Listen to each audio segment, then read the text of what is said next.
देखो इसमें चिंता नहीं करनी भगवान ने अपनाया कि नहीं अपनाया, इसकी भी परीक्षा नहीं करनी। भगवान ने अपनाया कि नहीं अपनाया इसके लिए हमें ढूंढने की जरूरत नहीं। भगवान से भी बलवान भगवान का नाम है, उसको हम पकड़े हैं। बात समझना। गोस्वामी जी कह रहे हैं जोगुना विराग कलयुग है, अष्टांग योग का फल है परमात्मा में समाधिस्थ हो जाना। कोई बिरला योग का प्रयोग परमात्मा समाधि के लिए करता है। नहीं आप देख लीजिए, हम जो योग करते हैं उसका उद्देश्य क्या है? अनुलोम विलोम कपालभाति जो भी करते हैं उसका उद्देश्य क्या है? शरीर स्वस्थता। ध्यान से देखिएगा, शरीर स्वस्थता का उद्देश्य क्या है? भोग, समाधि नहीं। जो अष्टांग योग का फल है समाधि, कलयुग में नहीं रह गया। कोई बिरला होगा, हम ये नहीं कहते भगवान की सृष्टि में ऐसा नहीं हो सकता, होंगे, कोई बिरले होंगे, लेकिन प्रगट में देखने में जो आता है वो योग का प्रयोग शरीर स्वस्थता और शरीर स्वस्थता का प्रयोग भोग। आप देख लीजिए, गोस्वामी जी कहते हैं कि अब मैं देख रहा हूं कलयुग ने अष्टांग योग में भी अपना प्रवेश कर लिया, जिससे योग का फल जो चित्त वृत्ति का निरोध करके परमात्मा में समाधिस्थ होना है गया। कोई बिरला होगा। फिर कह रहे हैं न विरागु, वैराग्य, क्या वैराग्य रह गया है? जो वैरागी महापुरुष पीछे हुए हैं, अब वैराग्य क्या रह गया? क्या वैराग्य रह गया है? केवल नाम मात्र का वैराग्य रह गया। वैराग्य किस बात का है? रुपया है, पैसा है, कपड़ा है, भोजन है, मकान है, व्यवस्था है, नाम मात्र का वैराग्य रह गया। वैराग्य किस बात का? जिसके जीवन में भगवान के सिवा कुछ नहीं है, राग त्रिभुवन में कहीं वस्तु व्यक्ति स्थान में नहीं, उसे वैराग्यवान कहते हैं। जो लोक परलोक के समस्त भोगों के सानिध्य में भी भोगने की इच्छा नहीं, उसे वैरागी कहते हैं। गोस्वामी जी कह रहे हैं मुझे वैराग्य में भी दम नहीं दिखाई दे रहा कि भगवत प्राप्ति करा सके, क्योंकि वैराग्य में पाखंड का प्रवेश हो गया। कलयुग ने पाखंड का प्रवेश करवा दिया। कोई बिरला वैरागी, सच्चा वैरागी, भगवान की सृष्टि में कमी नहीं होती, कोई बिरला सच्चा वैरागी होगा जिसका वैराग्य भगवान के लिए है। नहीं तो वैराग्य भी दिखावे पे आ गया है, पाखंड में आ गया है। न जप, माला में हाथ है और बातें कर रहे हैं, माला रुक नहीं रहा, वो चल रहा है, और बातें जबान से हो रही और साथ चल रहे हैं। क्या जप हो रहा है? किसका जप हो रहा है? जप तो तब माना जाता है जो जप कर रहे हैं वो हमारे ध्यान में है, वही हम सुन रहे हैं, वही हम बोल रहे हैं, उसे जप माना जाता है। तीन बातें जप में होनी चाहिए।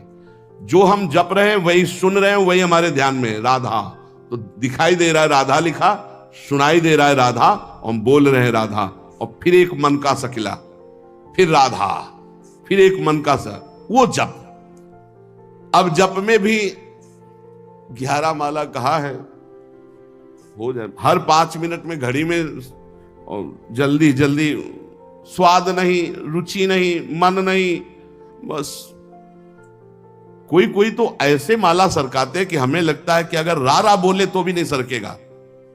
राधा राधा तो बहुत बड़ी बात है, अगर वो रा बोले तो इतनी रफ्तार से नहीं चलेगा। अब पता नहीं कैसे ऐसे माला सर सर घूम रहा है। माला घूमने से भगवत प्राप्ति होगी क्या? माला घूम, देखो ये माला है, काउंटर है, ये चीजें मन लगाने के लिए हैं। असली तो जब श्वासों की माला में, धड़कन में नाम चलता है, रोम रोम आनंद से खिल उठता है, ये प्रारंभिक दशा है। तो प्रेम प्राप्ति के लिए नेम लिया गया है, इसलिए आवश्यक है माला और काउंटर से जपना। पर वो जप इस तरह का होना चाहिए कि वही सुनाई दे, वही जो बोल रहे हो वही दिखाई दे, ऐसे तब जप के। अब बोलो इसमें तुम बात कर सकते हो? हिम्मत नहीं कि तुम बोल सको, तुम्हारी हिम्मत नहीं कि बोल सको, क्योंकि बोलोगे तो क्रम टूट जाएगा। जब अपने लोग अभ्यास करते थे तालू में जिभ्या ऐसे लगा के ऊपर, बोलना विष जैसा लगता था, क्योंकि वो क्रम टूटेगा, वो चल रहा है। गोस्वामी जी कह रहे हैं कि जो मंत्रानुष्ठान है अब वो नहीं दिखाई देता, कलयुग का बड़ा प्रभाव है। और जाग माने यज्ञ। अब यज्ञ तो भाई बहुत दुर्लभ बात हो गई, यज्ञ करना। कोई कोई महापुरुष अनुष्ठान करते होंगे, अच्छे से पूर्ण भी होता होगा, सृष्टि है भगवान की। पर अब बहुत मुश्किल है यज्ञ करना, क्योंकि त्रिकाल संध्या करने वाला मंत्रवेत्ता आचार्य और जौ धान्य आदि बड़ा पवित्र, भूमि पवित्र, जजमान की वासना पवित्र, उपासना के भाव, और बड़े ही सुरक्षा से जब यज्ञ होती तब वो पूर्ण होती है। यज्ञ भोक्ता भगवान प्रसन्न होते हैं, दर्शन देते हैं, कृपा करते हैं। गोस्वामी जी कह रहे हैं यज्ञ भी बड़ा कठिन, यज्ञानुष्ठान त्रेता में पूर्ण होते थे। अब कह रहे हैं कि तपस्या, इसमें भी दंभ घुस गया, तप में दंभ घुस गया। बाहर से दिखावा की भावना आना ही दंभ कहा जाता है। तप होता है भगवान की प्रसन्नता के लिए। बहुत से महात्मा एक लंगोटी लगाए पूरा जीवन ऐसे कष्ट सहते हुए भगवान को रिझा लिए, आज भी हैं, पर प्रायः तपस्या में दंभ घुस गया है, दिखावा घुस गया है, उससे तपस्या का फल। और भगवान तपस्या समर्पित करके दैन्य होने से भले मिल जाए, नहीं तपस्या से भगवान को नहीं खरीदा जा सकता। तप के द्वारा भगवान को खरीदा नहीं जा सकता। तप में शक्ति संचय होती है, पर अहम त्याग करके वो तप भगवान को समर्पित कर दे तो भगवान की प्राप्ति हो जाए। पर शुद्ध तप, तप का अर्थ होता है ताप सहन करना। जैसे काम हमारे हृदय में ताप देता है, क्रोध हमारे हृदय में ताप देता है, लोभ मोह देता है, इनको हम सह जाएं। अपने धर्म में चलने पर जो कष्ट होता है उसे सह जाने को तपस्या कहते हैं। बोले वो भी दिखावा हो गया है, दिखावा हो गया।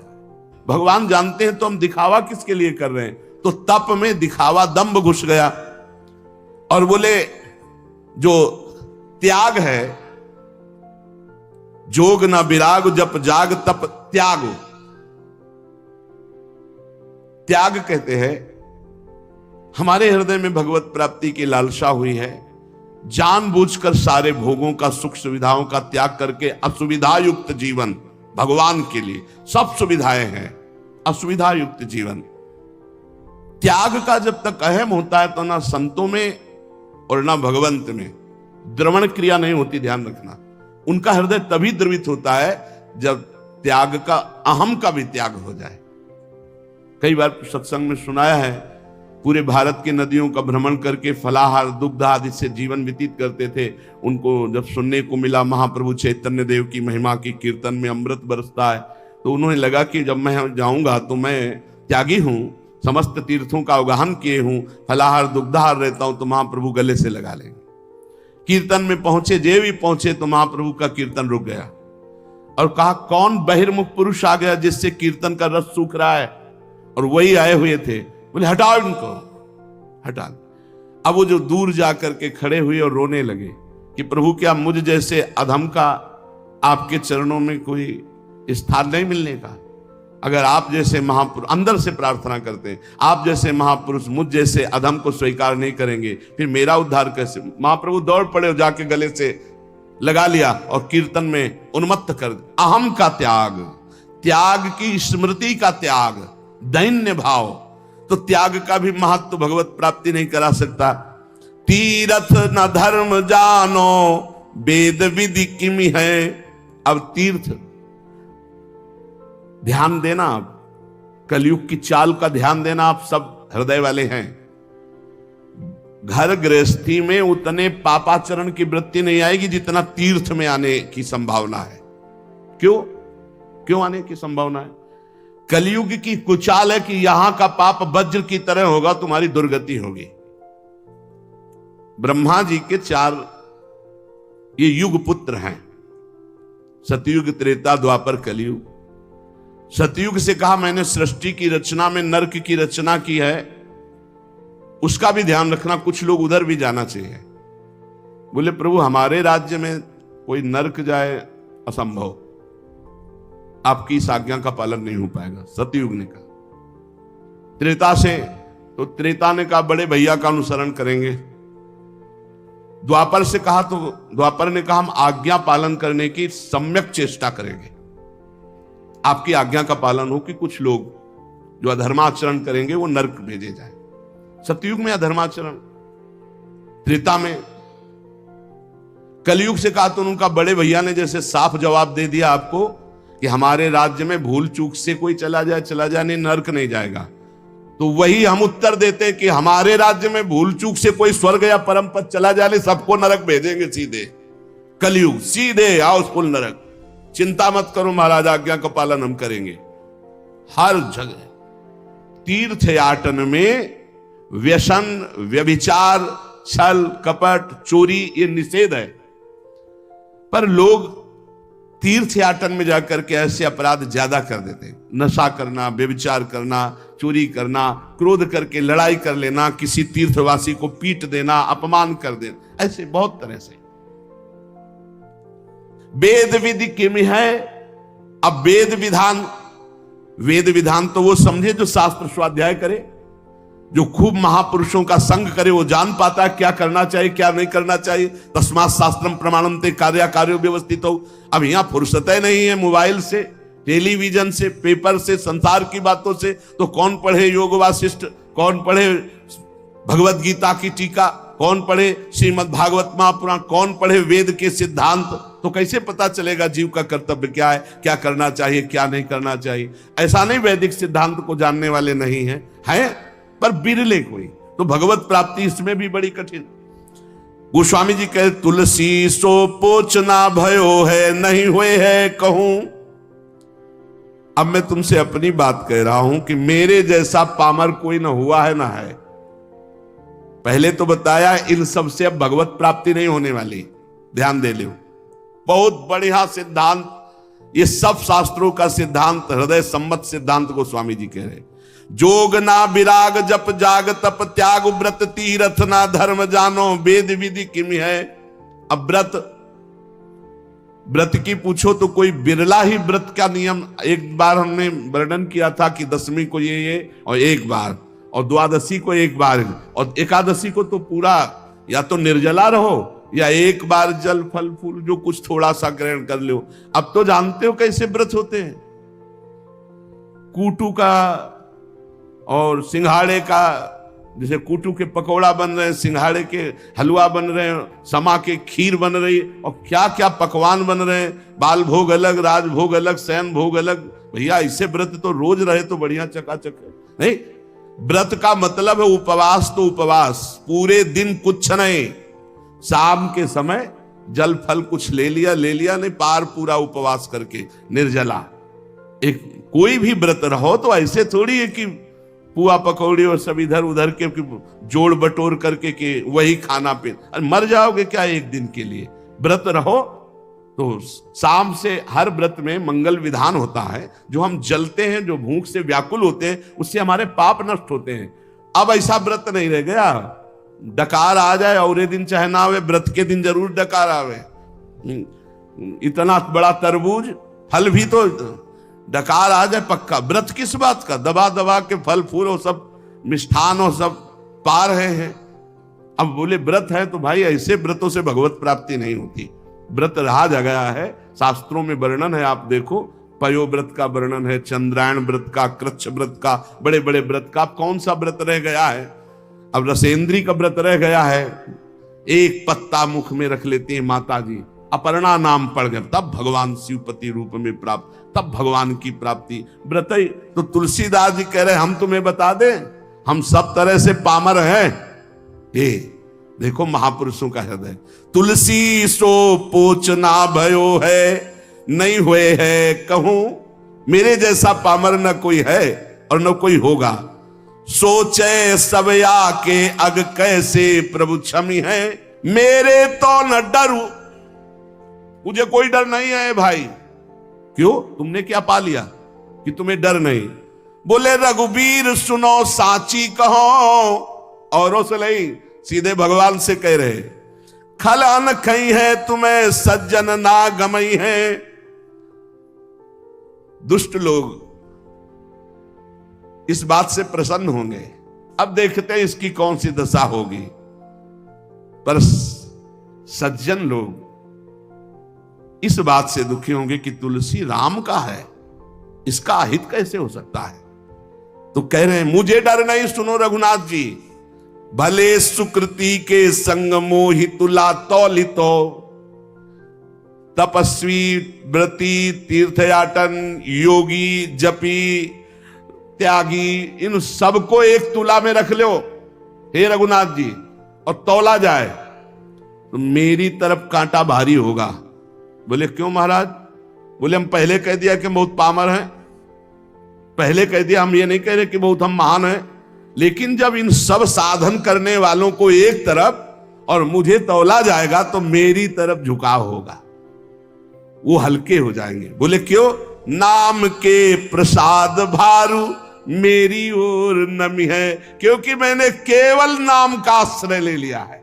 ये खास बात, केवल नाम का आश्रय लिया तो जो अन्य सब साधनों का फल एक तरफ तौला जाए या अन्य सब साधन करने वाले एक तरफ हो, और तुलसीदास जी कहते हैं मुझ पामर को एक तरफ रखा जाए, तो रघुनाथ जी को साक्षी करके कहते हैं वो कांटा हमारी तरफ झुकेगा। बोले क्यों? बोले मैंने नाम का प्रभाव, नाम को रात दिन नाथ हूं ना अपनायो लोक झूठी है परिपय, प्रभु ते प्रबल प्रताप प्रभु नाम को पायो नाम चारु चिंतामणि, उर करते न खसई हो अब लो नसानी, अब ना नसई हो, एक सेकंड भी नहीं जाने दूंगा अब बस ये दो अक्षर मेरे जीवन है, माई बाप है, रात दिन प्रभु का नाम, इसलिए मेरी जय हो गई। समझ लो सत्संग में सब साधन एक तरफ और नाम जापा के एक तरफ, एकमात्र भगवान के नाम में।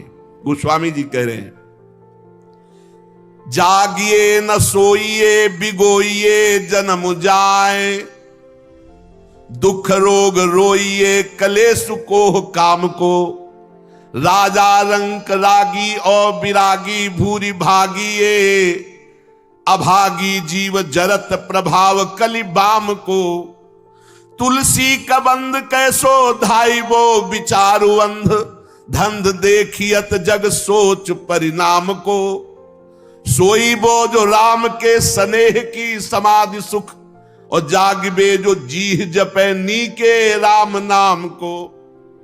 इस कलयुग ने सबकी बुद्धि को भ्रष्ट कर दिया है। हरिवंश महाप्रभु कहते पाए जान जगत में सब जन, कपटी कुटिल कलयुगी टंचु, सबकी बुद्धि में कलयुग अपना प्रभाव दिखाए। गोस्वामी जी कह रहे हैं इस संसार में ना तो कोई जाग रहा है और ना सो रहा है, अब प्रपंच में फंसे। बोले नहीं जागते भी हैं सोते हैं, तो गोस्वामी जी कह रहे हैं हम जागना किसे कह रहे हैं और सोना किसे कह रहे हैं? बोले जागिबो जो जीह जपे नी के राम नाम को, और सोईबो जो राम के स्नेह की समाधि सुख। सोना किसे कहते हैं? भगवान के चिंतन में डूबा हुआ आनंद मगन, कब निद्रा में चला गया फिर जगह भगवान के चिंतन, इसे सोना कहते हैं। बोले संसार के जीव न सोना जानते हो न जागना, और जागना किसे? जब चेतना में है तो हर समय जबान से नाम जप कर रहे हैं। गोस्वामी जी कह रहे हैं कलयुग है, जीवन का जीवन पूरा व्यर्थ नष्ट कर रहा है कलयुग। मनुष्य के दुख शोक रोग रो रहे हैं, जिंदगी बर्बाद हो रही, काम क्रोध क्लेश सब के हृदय में बाढ़ आ रही है। राजा रंक रागी विरागी भागी अभागी सबको कलयुग ने अपने में ग्रसित कर लिया है। कुटिल कलयुग का ऐसा प्रभाव है कि सबको अंधा कर दिया है, वह धंधा रसेंद्री जनेन्द्री का। ईमानदारी से देख लो, खूब बढ़िया खाने को मिले भोगने को मिले, अंधा कर दिया। ना ये चैन से सो पा रहे हैं ना जाग पा रहे हैं। चैन से सोना है भगवान का चिंतन करते हुए, भगवान के चिंतन में सोना, और जागना है रात दिन नाम चल रहा है, यही जगना है। भगवान का नाम तुम नहीं जप रहे हो, 4 वेद 6 शास्त्र 9 व्याकरण 18 पुराण कंठस्थ किए हो, तो भले जैसे कुकाठ को चीरने से कुछ हाथ नहीं लगता, ऐसे कुछ हाथ नहीं लगेगा। इसलिए सबसे प्रार्थना है, और जो साधन बने तो करो, लेकिन नाम को मत छोड़ो। अगर नाम साधन में अपने ले आए, राधा राधा राधा कृष्ण कृष्ण हरि राम कृष्ण जो जप रहे हो, पक्का भगवत प्राप्ति हो जाएगी, चाहे जो हो चाहे जैसे हो।